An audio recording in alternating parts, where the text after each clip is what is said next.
To cope with the crushing demand from students, the University of Tennessee plans to build new dorms. The public-private partnership marks a first of its kind for the university for a project like this. New insight tonight from a publisher of the local online news source Compass about the current plans and the future for housing on the UT campus.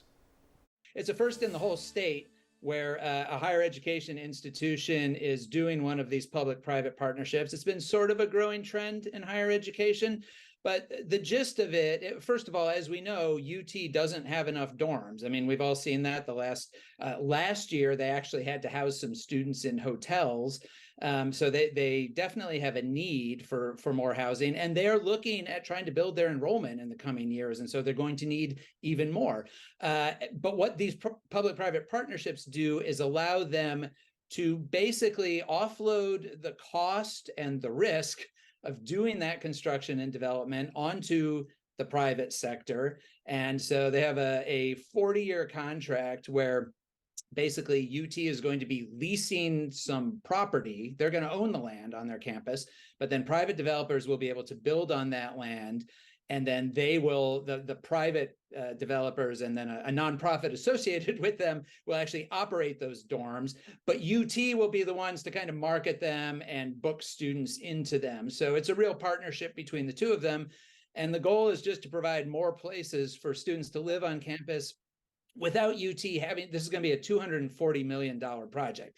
So that's debt that is not going to have to go onto UT's books basically to get this done. So otherwise, would it have been more challenging or even doable for the university to build these dorms? Right. Well, it would have had to get in line with all of the university's other capital needs, and they already have a lot of debt from past projects and so forth.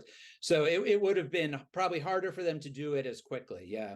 And this is being done at the University of Oklahoma. There's a precedent out there for this. There's actually several places around the country that have done it, and a couple of places. Oklahoma was one of the first ones, and they actually ran into some problems with it because of the way their contract was structured. UT very consciously learned from that, and they say that the university, they say, is completely protected in this. If for whatever reason, you know, the developer and the private companies couldn't make money off of it, the buildings would just revert to UT, but they would have no debt obligation on them.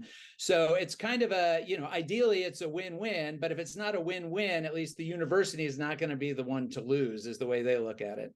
Well, we will certainly be following it through the process for sure. But Jesse, thank you for your insight as always, and for the latest headlines in politics, education, you name it, Knox County, head to compassknox.com. Jesse, thank you.